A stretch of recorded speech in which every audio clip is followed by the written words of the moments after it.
दोस्तों, अगर मैं आपसे पूछूं कि एक वयस्क इंसान के मुंह में लाइफ में कितनी बार दांत निकलते हैं तो आपका जवाब होगा 2 बार।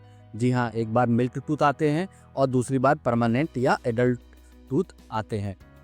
लेकिन कई बार ऐसा होता है कि परमानेंट टूथ में या तो कीड़े लग जाते हैं या उनमें इन्फेक्शन हो जाता है। तब इस दशा में वो दांत या तो गिर जाता है या उस दांत को आपको डॉक्टर के यहाँ जा कर के निकलवाना पड़ता है। लेकिन एक बार ये दांत जब निकल जाता है या उस जगह से गायब हो जाता है तो उस जगह दोबारा दांत नहीं उग पाता है। दोस्तों, तब इसके लिए आपको या तो वहाँ पर डेंटल ब्रिज लगवाना पड़ता है या तो इम्प्लांट लगवाना पड़ता है।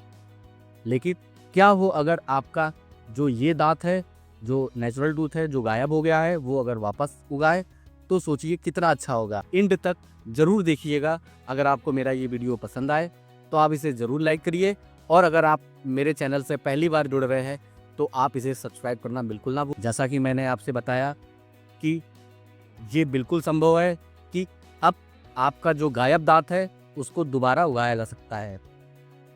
जी हाँ, ये संभव हो पाया है स्टेम सेल थेरेपी से।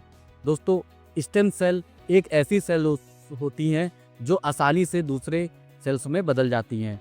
इसी स्टेम सेल्स का यूज करके जो साइंटिस्ट हैं उन्होंने टूथ को फिर से रीजनरेट कर दिया है। मतलब कि आपके गायब या टूटे हुए दांत को फिर से उगाने में पूरी तरीके से सफलता पाई है।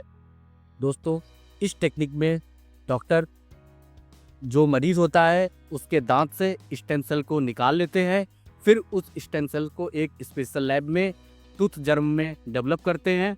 फिर उस टूथ जर्म को साइंटिस्ट जो पेशेंट होता है उसकी जो जॉ बोन होती है, जहाँ पर दांत गायब होता है, उस जगह पर वापस ट्रांसप्लांट कर दिया जाता है।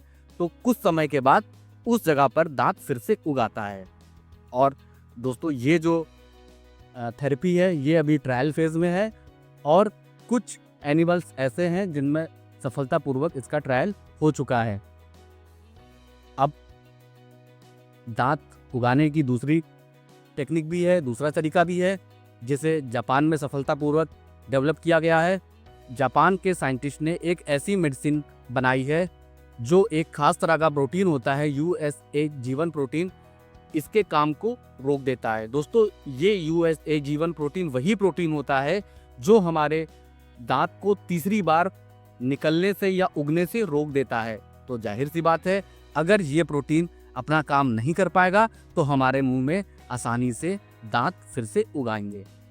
तो दोस्तों, इस मेडिसिन पर भी काफ़ी ट्रायल हो चुका है, और उम्मीद है कि आने वाले 5 से 6 सालों के अंदर या 2030 तक जापान के साइंटिस्ट ने ऐसा दावा किया है कि वो मेडिसिन जल्दी ही मार्केट में आ जाएगी।